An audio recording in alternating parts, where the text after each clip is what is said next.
What is head trauma or head injury? The medical term for head trauma or head injury is cerebral concussion.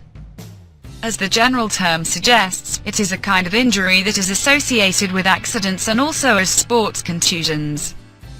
In sports, such kind of injury is mostly identified with boxing, ice hockey, football and martial arts. It has been also found out through research that this injury, what is concussion, can also occur in some other sports. Head injury symptoms.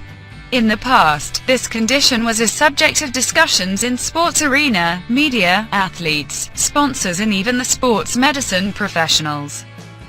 Cerebral concussion is the mental trauma that results in the change in the mental status, amnesia and confusion. There can be accompaniment of brief consciousness loss. This happens when the head of the person is hit. This can be by an object.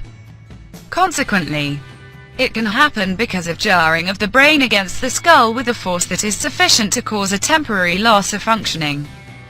This happens in higher centers of brain as a result of brain trauma. Preceding this, the victim may lose consciousness briefly or even remain conscious. However, the person may become disoriented for some time after the blow. It has been established that some 300,000 people sustain this kind of injuries in sports alone in a year. Most of these people are young men aged between 16 to 25 years.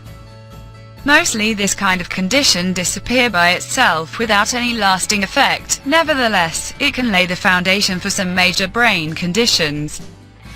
For instance, second impact syndrome, which occurs when concussion individual happens to suffer from another blow before they fully undergo recovery. The brain might swell and even experience increased intracranial pressure, which can be very fatal. Consequently, there have been reported cases of such kind of conditions numbering 20 cases. What is cerebral hemorrhage? Most of the cerebral hemorrhage due to head injury occur as a result of motor vehicle accidents, but even sports injuries have contributed to some of the cases. Considering the case of accidents, it was established that it could occur even without an impact to the head. However, it was explained that it could be as a result of sudden deceleration of the skull. This is what causes the jarring of the brain to the skull. Some of the most likely occurrences of concussion in the sports area are boxing, football and hockey. Some other likely causes may include accidents resulting from falling, horseback riding, skiing and collisions. However, the risk of cerebral concussion is higher among the school kids. Some of the symptoms that a person might experience due to injury of brain include headache, confusion, dizziness, loss of information regarding time, place or even date, double vision, vomiting, incoordination, confused expression and ringing in your ears.